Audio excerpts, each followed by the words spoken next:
We decided one daily segment wasn't enough for Bill Bush and Bill's Thrills, so we turned it into a week-long podcast recap.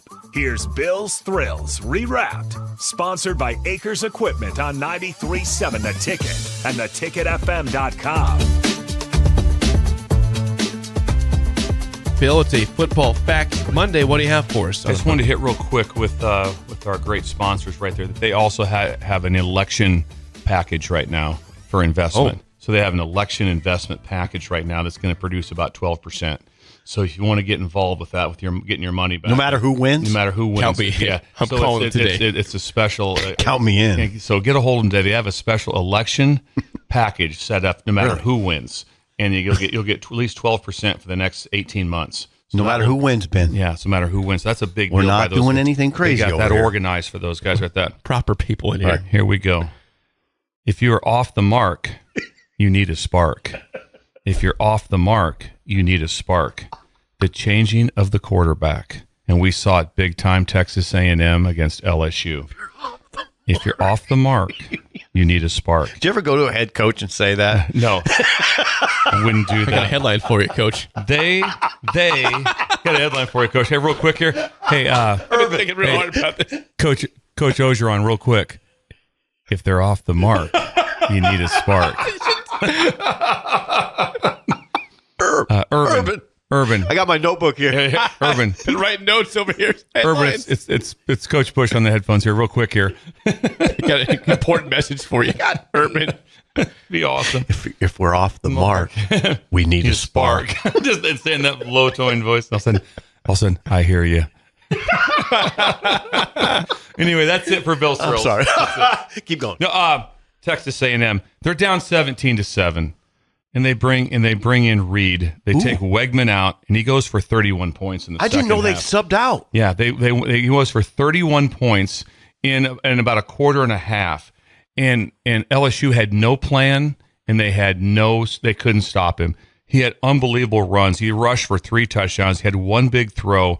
He completely changed the game. Now, defensively, they stepped up also, but I mean, they have no chance of winning this game. 0. But they had someone in the bullpen, and he was a different bullpen because it wasn't like, well, I mean, the game plan changed completely to quarterback run when he came in. Completely changed the game. They're undefeated now in the SEC. Texas A&M. LSU now has 2 losses, one SEC, one to USC. Almost eliminated from playoffs. Pretty close. Yeah. They still have a shot, but pretty close eliminated from the playoffs. So they got win out. They'd have to win out. Got another one for you. Make do, we have a 2. Make do, we have a 2. Penn State 28, Wisconsin 13. They lose their starting quarterback. No, yeah. They're down 10. They're a down knee injury. 10-7.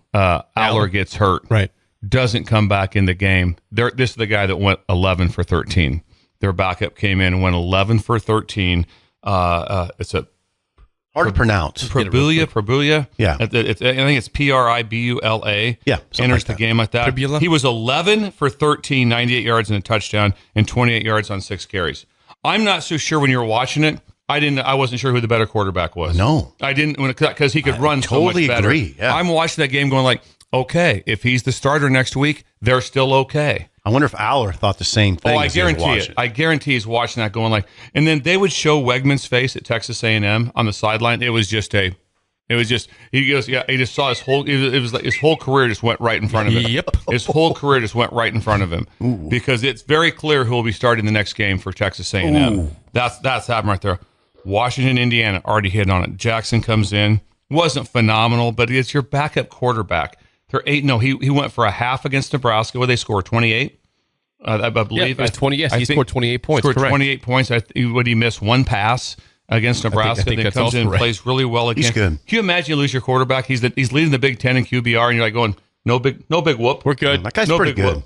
I mean, And Indiana. He really started good. 5 games last year. Now, I think he got benched, but he did start 5. And don't think this was phenomenal, but I think the switch is at Iowa too with Sullivan. Oh, yes. He looks way different. He looks way. I mean, if finally it's going to be like, okay, McNamara, you won the Big Ten with Michigan. That's it. What else has he done? He threw a pick six, so maybe one of the most horrendous pick six I've ever seen, and that's when they pulled him. They said that's enough's enough. Other guy came in. He looked more like a quarterback. Brendan Sullivan. Sullivan came in. He wasn't incredible. He's 9 for 14, 79 yards. But now with him in there, they did unleash about 40 points. I mean, it was 28 in the third quarter. 28 in the third quarter. Okay, Yeah. They had Iowa. a punt return touchdown, 85-yard punt return touchdown. I mean, they just dominated. I mean, move over Fryer, Gill, and Rozier. Yeah. Here are the Hawkeyes. Nice. They've had Scoring 2 games. explosion. They've had 2 games, not against great teams, but could Iowa have scored 40 last year against anybody? 20 was about tops, maybe 20. Who was the quarterback they had in, the defensive tackle that played quarterback? Deacon Hill. Yeah, Deacon Hill. He's at Great Utah Tech now. Utah Tech right Utah now. Tech. Great pull. Yeah. Deacon Hill. Yeah. He beat Nebraska. Well, now they got Caleb Johnson. yes, And very he will good be- running and back. he's the quarterback of the future. He'll be, running back. Oh, Brendan Sullivan is. Sullivan is. Yeah, yes. you think they'll Yeah. now Ferentz was asked, now is he going to be your permanent starter? And Ferentz had sort of an interesting response. He said permanent is a strong word. Thank you, Kirk. He's right. That's solid. That's is. a great. But I bet they go to Sullivan. I'm just going to tell you, from being an old curmudgeon, I love listening to him at the microphone. He does. He's really good. Yeah. And there's not I do too, by the not way. a lot of extra No. things. He kind of says what he's going to say. No. And when's the last time you've seen where he's been complete like, well, wow, he was really off? No, No, he's he's pretty tight-lipped. pretty tight, pretty tactful, understands what it is. Bill, that was fascinating. If you're off the mark, we need a spark. Another. So Elko went to a backup to beat those Yes. guys. Yeah. Then Elko got all Hey, chest puffy after the I'm game. going to play some audio from him in the second hour. Okay, I promise. We got Mike they Elko on. let Connor Wegman come out for one more drive, 3 and out.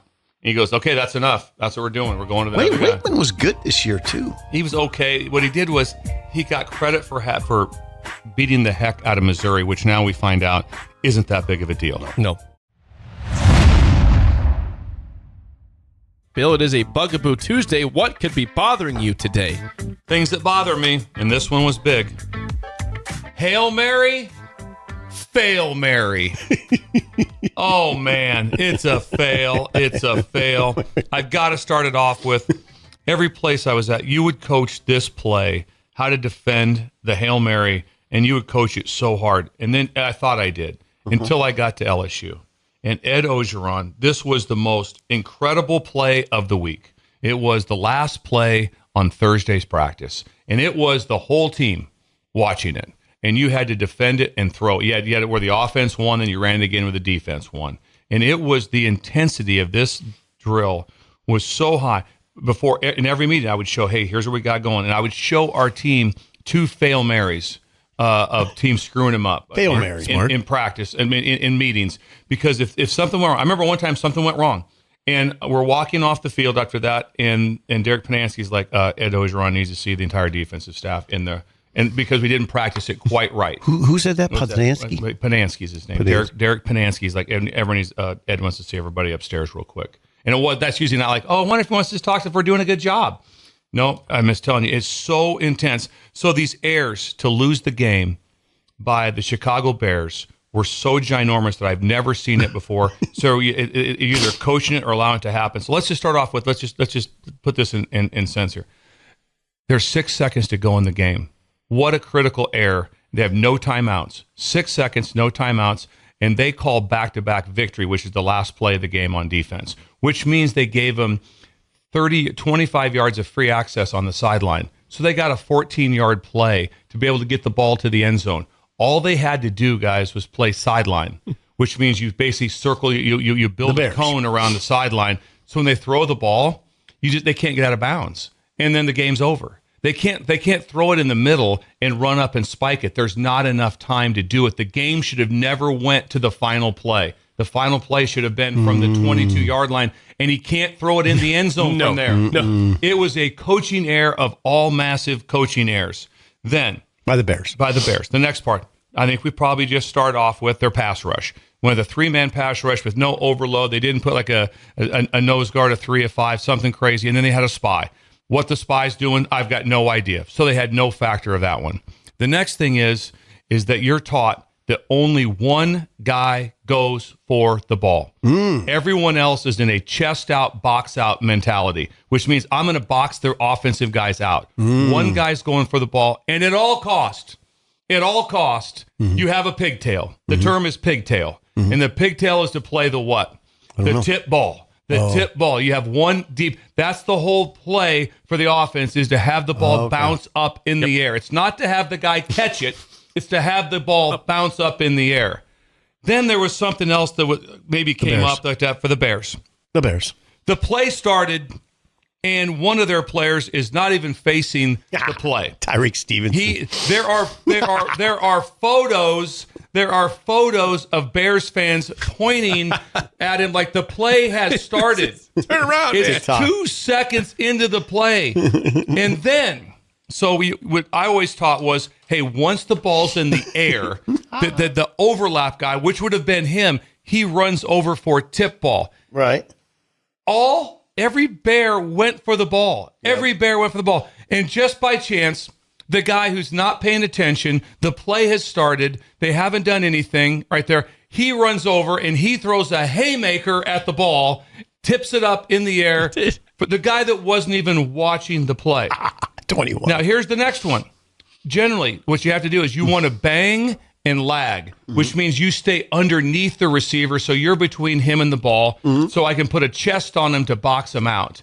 They let him just run free up the field. Just go back and watch the film. They run free up the film. I saw it. How many plays do you think in the playbook? What do you think, Washington, how many plays did they have to run, you think? They have 9 different Hail Marys?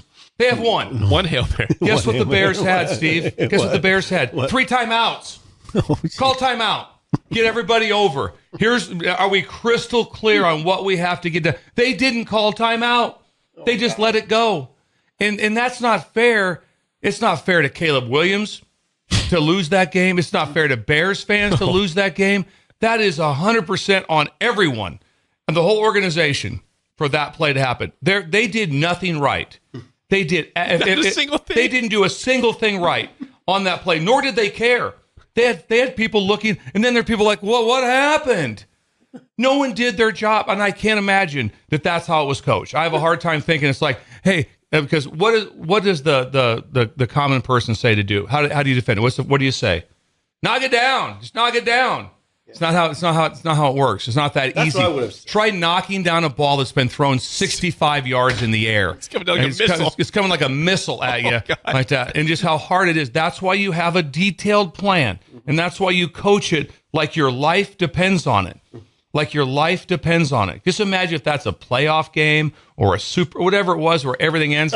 Both teams get to play on from this, but when Stevenson, that's his last name, right? Yeah. Yes. When he retires, whenever his career's over, It's one play. That's the one play. It's the one play. It's the one play. Just so, and guess what? If it happens, and a crazy play happens, it could happen.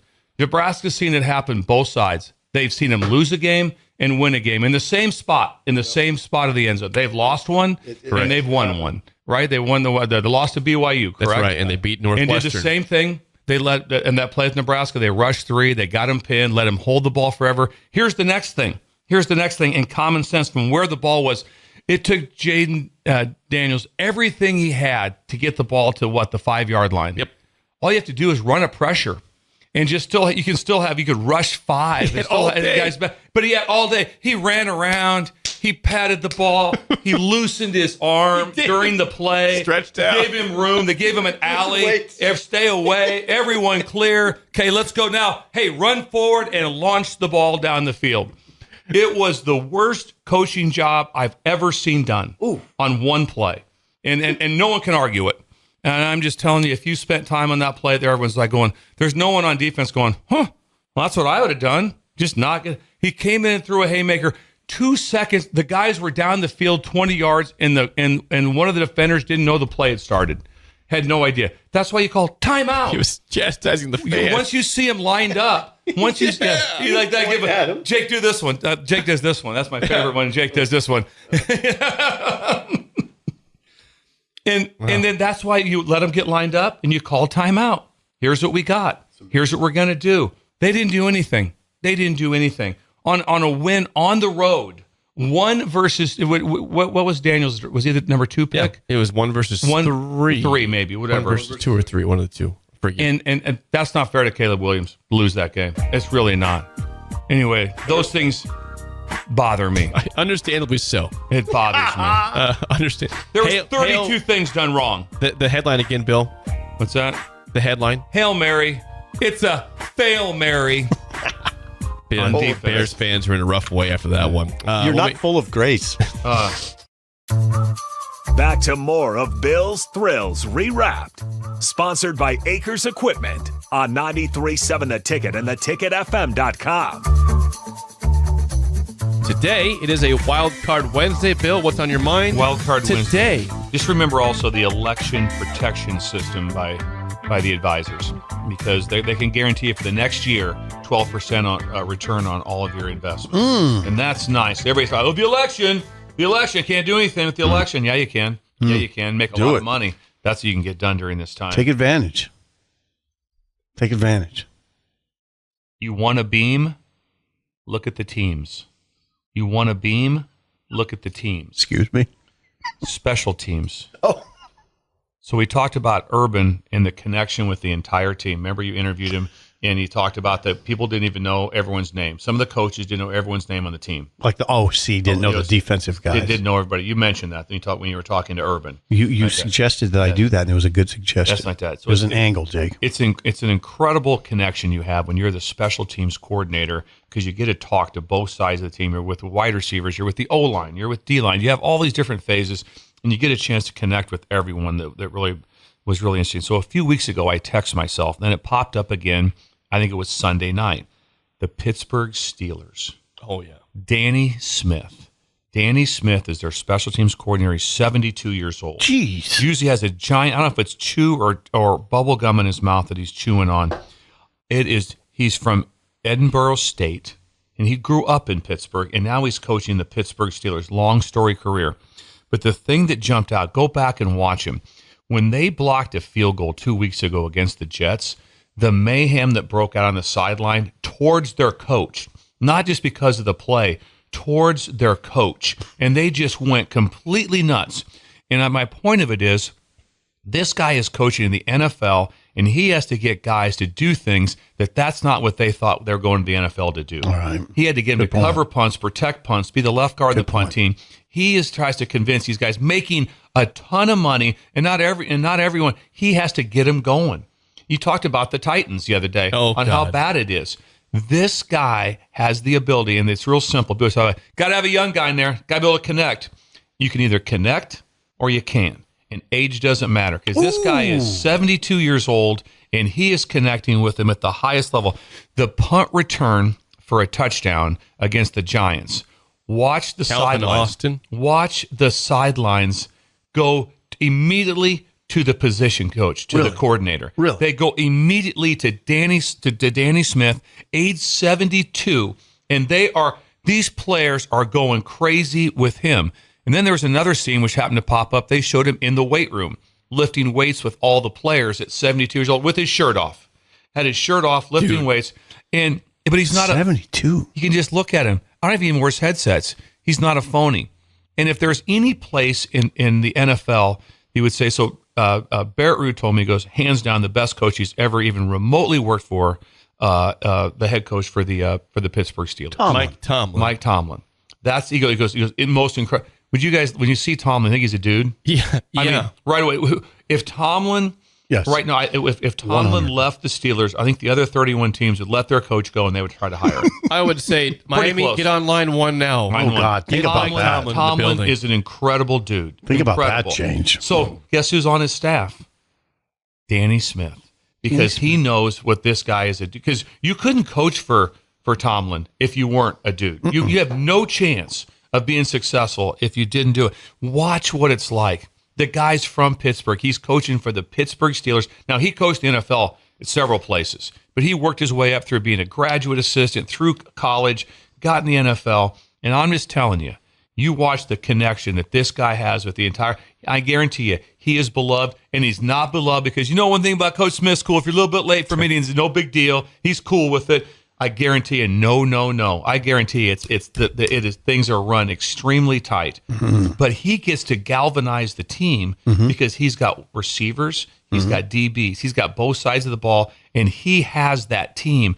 And he's probably the most important assistant coach on the team right now of how he's done it. And just watch how they gravitate to him. It's ridiculous, and it's so cool to see how they gravitate to it like that. The beam. You want a beam? Look to the team. Can I give you some stats on Danny Smith this year? Would love to help out. Okay, this is the last 4 weeks. 72 years old. For Pittsburgh. The last 4 weeks. Here's what they've done. They have blocked a field goal. They've blocked a punt. Blocked an extra point. Blocked another field. So they blocked 2 field goals. Punt return touchdown in the Giants game. And 12 for 12 on field goals by Chris Boswell. Jeez. That is some dynamic special teams. The last 4 weeks, that's Blocks. just it. Do you know how hard it is to return a punt for a touchdown? You know how hard it is to return a punt for a touchdown? God. In the NFL. I mean, it's really hard. It's hard in anything. Anywhere, yeah. You start showing, just throughout the week, just start showing how many highlights you're watching. Yeah, there was like 8 punt returns for touchdowns. No, there wasn't. No, it didn't happen. Except the Titans. They give up a lot of that. They But anyway, but no, you're right.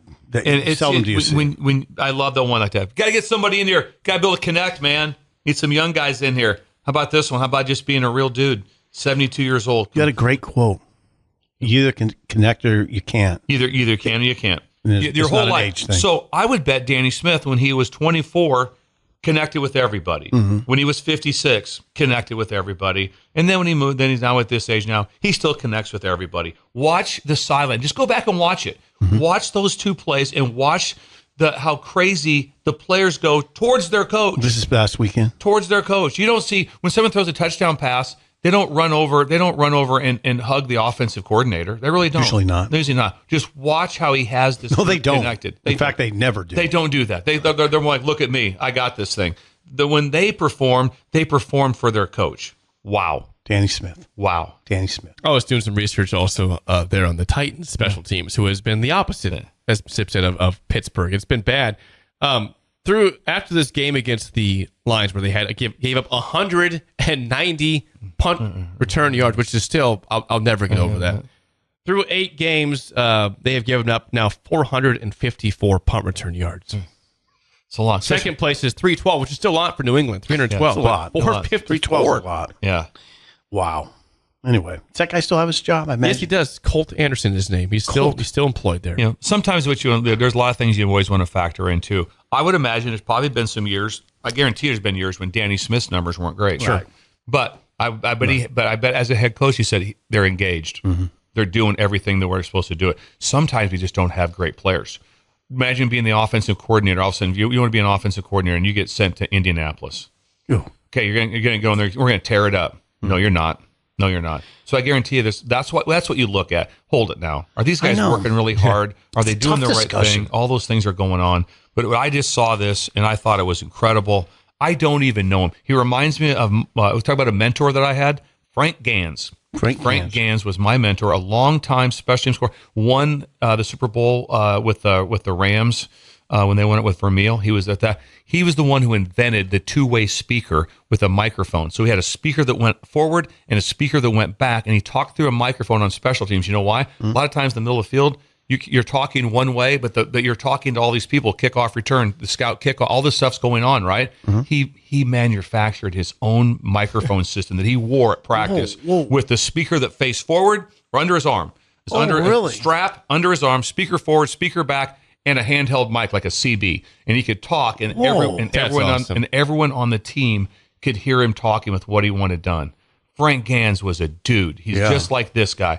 He's just like what this guy was, and Frank meant the world to me. He was an NFL coordinator, and he met with me endlessly when I was first starting to be a coordinator. So, like that. The headline once again, Bill. Please repeat. You want a beam? Look to the teams. Look at the spirit. Look at the beam in their eyes on those players towards their coach, Danny Smith. Bill, it's a Cool Parenting Tips Thursday. What's on your mind today? Cool parenting tips. I think tis the season. If you want to float on the cool boat, learn to vote. Ooh, if you want to float on the cool boat, learn to vote. Teach your kids the why voting is an honor and a privilege. You've got to teach your kids to vote. It's like a civics class. That's here. good. Basic what it is, like that. Whether it be on the election, whether it be for homecoming king and queen, whether it be whatever it is up for it, class president, you need to participate and vote. And yesterday, I'm in a little bit of a predicament here because I thought I had things I was set as a registered voter here from the past, so I'm working through some things. But I went into the election office over there on just off of 48th and O. Okay. And people were voting. And when you're in there, it's pretty daunting. And when you look around and see the people voting, and you're in that cubicle, and you have all things, someone needs to be teaching you. Then just like, yeah, go at it, see how it goes. As a parent, you've got to be able to teach your kids kind of like, hey, here's how it works. Here's what you do. Here's how you go in. Here's what's local. Here's what's national. All the different things. If you don't do that for them to kind of build it, it's cool to pick sides. Vote. Have a plan with what you're doing, but you have to educate them on how important it is, and you have to educate them on what it's like to go into the building. And it's because that's not an easy thing to do. And all of a sudden you can get like, all of a sudden you don't vote for a while, don't vote for all of a sudden you're like 30 years old and I've really not done much with it. All of a sudden I'm going to start voting. When you go in there, because I was standing there talking to a gentleman who was helping me with the registration situation. And I'm talking about that. I look around, I go, this looks so confusing. I mean, I see people over in their cubicles. I'm like, if someone doesn't educate these people, and do they actually do that in high school? Do they actually do that to show you how to vote? Like that, here's what a ballot's going to look like. Here's how you're going to walk in. No. Here's the registration. You have to have your ID with you. Here's what you have to do. And I'm just telling you, it's a lot because you realize what gets thrown in front of you. What is there to vote on? Like 100 things? And sometimes you don't have to vote on everything. Sometimes you might go, I have no knowledge of what I'm voting on, so I'm not voting on this bill or this. Sure. I don't understand what it is. But to have someone to teach them, that's what a parent needs to do. Teach the importance and also the technique of what you have to go through to vote. I like it. When did you go to the office yesterday? Yesterday, I went there, and the line was out the door. I was going to say, so I was also there yesterday dropping off early ballots. Really? Or mail-in ballots. It was in the rain. I was there about noon, about 11:30. Weirdly was there at like 11:45. I could not believe the line was going out the door, wrapping down the building. Me and Schaefer were both there. I've never been there in my life, so that's very odd. That I've been there a few times because it's over by where I used to live, and it's one of the places I knew that they had a drop box for your they had the drop box. Ballot, so I was going through. So I couldn't believe the line. There was like 30 some people in the rain, and it's raining. And there were some people without umbrellas just standing out in the rain. I felt really bad, but I obviously just had to go in and drop it in, and I could just feel people like staring at me. This guy's just walking right up to the front door. When I walked through, I said, "Not cutting." I said 3 times.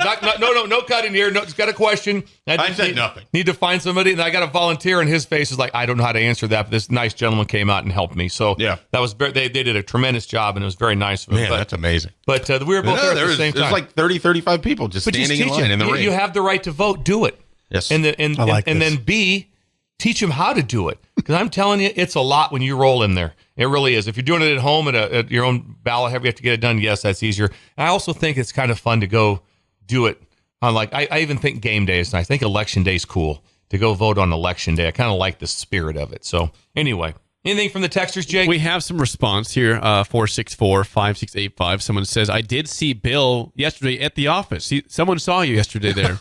Unnamed texter. They don't have a name here, but they saw you at the office yesterday trying to vote or trying to figure out how to do this. Mine was a registration issue. That's what it was. A registration issue, yes. Sanderson says, Bill, this is perfect. My grandmother instilled the importance and privilege of voting very early. I wear a suit and tie to vote because I feel it's that important. Wow. Sanderson, that's incredible. Thank you. Wow, thank you. If I saw someone in a suit and tie that didn't have to be in a suit and tie to vote, I'm like, thank you. Salute him. Yeah, I would. That's salute him. Absolutely. Scaper says, Bill for president. Vote for Bill. I struggle with some international issues, I think. A couple things I'd be unaware of. No, you'd be all right. But I think I'd have some good spirit. Just have a good staff around. I'd have a good staff. Yes, I'd have a good morale staff. Would be high. Morale would be high. We'd be the spirit animals. I would love those press conferences. I have no doubt about that. That'd be a great press conference. The Virginia Pirate says, get a movement started for Election Day being a national holiday. Yeah. Bill. That should be. I should have. Thank you. Okay.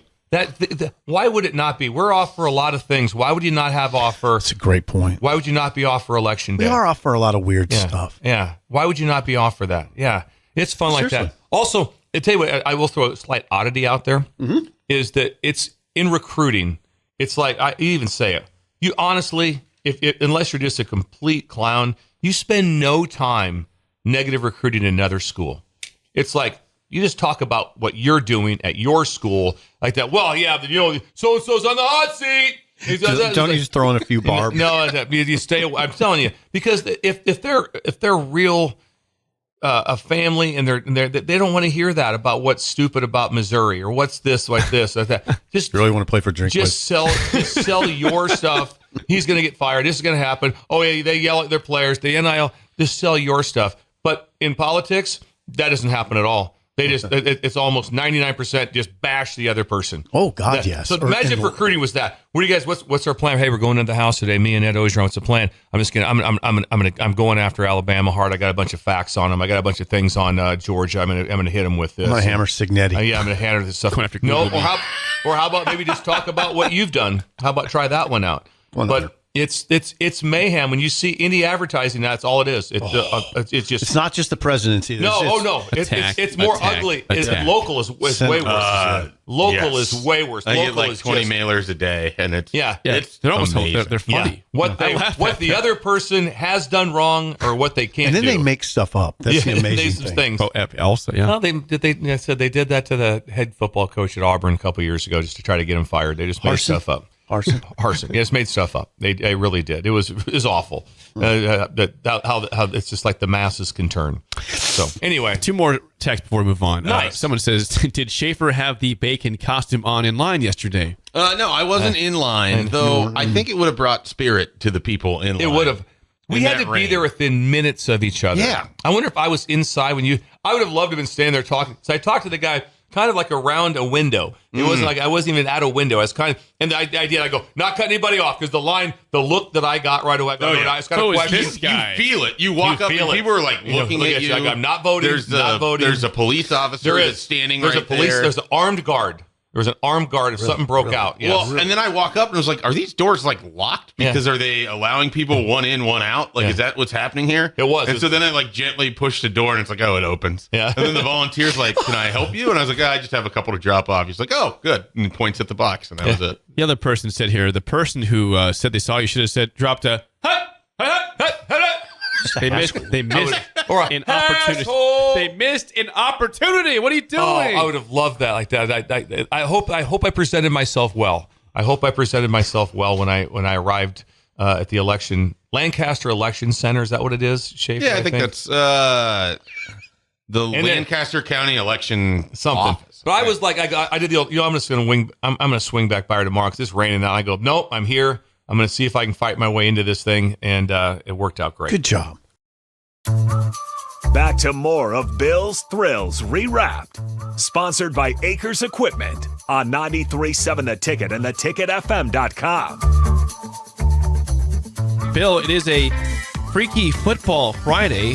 What do you have for us today? Hang on 1 second. Hold on, Freaky. Hang on. All right, now go ahead, Bill. You're good. Just some can't miss games I want everybody to be locked into. Everybody has certain games they are, and obviously the one, obviously Nebraska UCLA is an incredible game, but there are some big time ones. Intriguing. Minnesota versus Illinois. Minnesota at Illinois. I think that's going to be an incredible game. I like the Gophers in this one. I like rowing the boat on this one. It's at Illinois, and I think that's going to be an incredible game to watch. Why do you like rowing the boat in this one? Why do you like rowing the boat? They're favored. Well, right now, I mean, they're scoring points. They're getting they scored 48 last week. Their defense is, I think they're 9th or 10th in the country. And the quarterback is the transfer in, which I told you from when I saw him during the Big Ten Big Ten Network camp review. I go, I love this quarterback. Now he's been there for 8 games. I mean, they're doing a really good job. And just think about that. They had Michigan on the ropes and got ripped off on the call on the onside kick. And so I just love what they're doing there. Next one, the final score could be 5-4, but I love it. It'd be intriguing. Northwestern at Purdue. Northwestern at Purdue. Not probably your marquee game, maybe right off the bat. A couple of really bad teams with bad records. I think it's awesome. The next one, Vandy at Auburn. Just remember the quarterback for Vanderbilt, Pavia. Did I say that right, Jake? Yes, Diego Pavia. You got it. Yep. Yes. He went in and beat Auburn last year as the quarterback for New Mexico State. Beat him like 31-9. Smoked him. Beat him 31-9. And the next week, Auburn had Alabama like a 4th and 22 to win the Iron Bowl. So this is the huge game. Vanderbilt needs this win bad, and also Auburn needs the win really bad. And so this would get Vandy Bowl eligible. Texas Tech at Iowa State. I know Steve doesn't think it's a story, but Iowa State things going on over there in the state right next to it. I think the election is a big story. Then Iowa State right after that. Second election than Iowa. I agree, but it's catching fire. Steve's pushing back on that one. He's not done his report. I can't go anywhere without someone asking me about Iowa State. It's amazing. Yes. It's very disruptive. I feel sarcasm. It's very disruptive. I walk out of the ticket and people just are like, "What? Wait a second. What about Iowa State?" I hear you. I feel the same. I get the same thing. I go to the gym. It's incredible. Yeah, I can't really even walk 2 steps. Need a Cyclone update, please. This game is on TV, national TV on CBS Sports. It's on TV. Middle Tennessee at UTEP. I think UTEP's got 1 win. Middle Tennessee's got 2, and they got it. It's on TV. The game is on TV. Middle Tennessee versus UTEP intrigues me to death. Just like Wyoming, New Mexico. Wyoming at New Mexico again. An incredible, intriguing game. But here are the 2 big ones. It's already was kind of hit on by Lee. This is for Husker Vision, and that is Wisconsin at Iowa. 2 teams Nebraska plays in the last 4 games. Mm-hmm. I can't imagine. That's a night game. I can't imagine the fan base at Nebraska being more intrigued by that game. Like that. So they get to watch that game right after the UCLA game. And so that's when you're all over it. You're gonna make all kinds of assumptions from watching that game. Because everyone's watching the game is comparing it to Nebraska. Where do we line up with Wisconsin? How do we line up against Iowa? There are future opponents. And so that one's got a great one. And then the other one that has Husker Vision all over it is USC at Washington. Oh, yes. USC at Washington. It's a must win for Lincoln Riley. They're 4-4. This is a Pac-12 matchup from days in the past.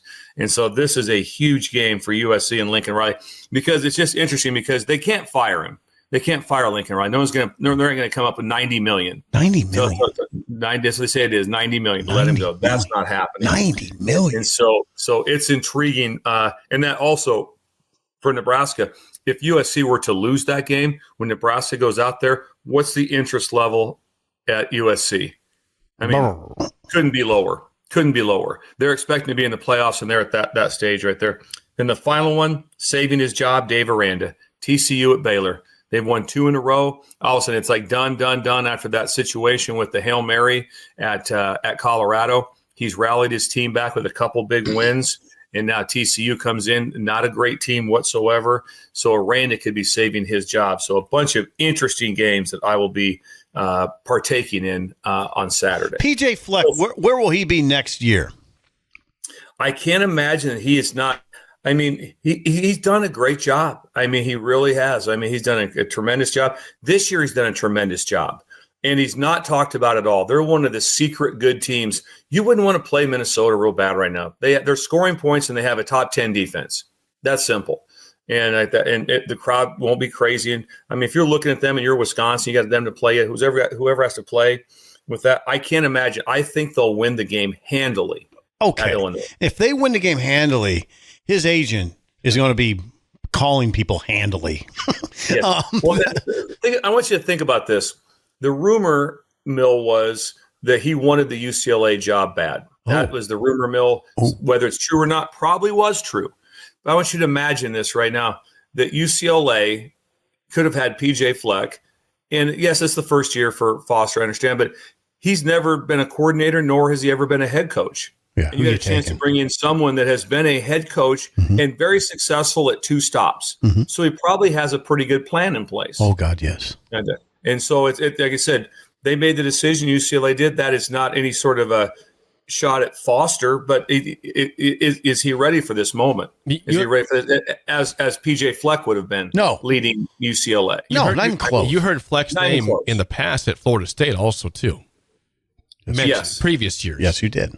Yeah. So, I mean, games that come up where I could see it potentially, I have a hard time believing that Mac Brown continues on at North Carolina. Okay. I think he, no matter what, they have to do something there because it's not like, well, this will be a great deal for the next 5 years in North Carolina. Everyone knows if it's not this year, it's going to be in a year or two. Right. He's already said publicly in the locker room, like, maybe I'm not your coach. Ooh. And so I could see him maybe just going to a bowl game. I think they'll get to a bowl game, stepping down. That would be a place where PJ Fleck would be. He fits everything about North Carolina. Okay. A team with facilities, they have money, but a little underachieving, you'd probably say. What about SEC? Could PJ end up like in an Auburn? Yes. And right now, like I said, I believe the record is better, if I'm correct, by one game. Harsin is one game better than the current regime. Yes. And so, but Auburn has been known for being such a dumpster fire forever with that. I don't think they do anything unless it's just a complete meltdown here at the end. Oh, Auburn, you think Hugh Freeze is safe? Yeah, and I think Hugh Freeze has a little bit because he has coached in the SEC before, so he's probably going to get a little bit of leeway. But just think about this. Hugh Freeze's nickname. Hugh Freeze's nickname. Hugh Freeze's nickname is "Don't Google me." Don't Google me. He's the opposite of Signetti. That's what he is. Just the opposite of it. And then also, I'm shocked by now that there hasn't been some sort of nothing publicly said from Indiana of a contract extension and raise, and there's no chance that someone's not going to talk to Signetti. There's no chance that someone's going to talk. Maybe they know he's sticking around. I'm going somewhere else. Yeah. Who knows? Yeah, and whether that's even part of of what he does, I don't know. But I love these games that are not the common ones that have things going. So also, if I think Iowa State, whatever they would go to, is it 8-0 or 9-0, whatever they would go to, they would go to 8-0. They've never been 8-0 ever in the history of school. And that's why it's a game. That's why it's such a story. That's why Steve hears about it. I can't go anywhere. Hourly. I don't even know why.